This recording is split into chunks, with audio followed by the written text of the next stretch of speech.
To close a Cowrywise Circle group savings plan on this app, your plan must have a zero balance.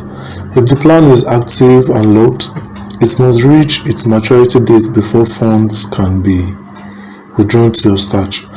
Once the funds are fully withdrawn, you can delete the plan using the following procedure.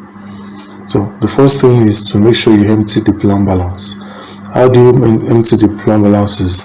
If your plan is matured, you tap proceed and transfer your funds to your stash account. So the second thing to do is you tap into save.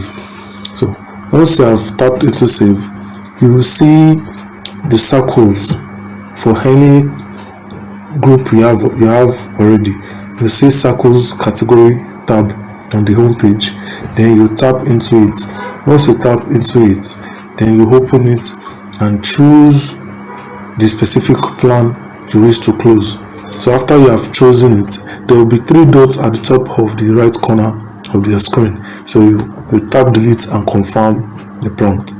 That's how you close a Cowrywise Circle group savings.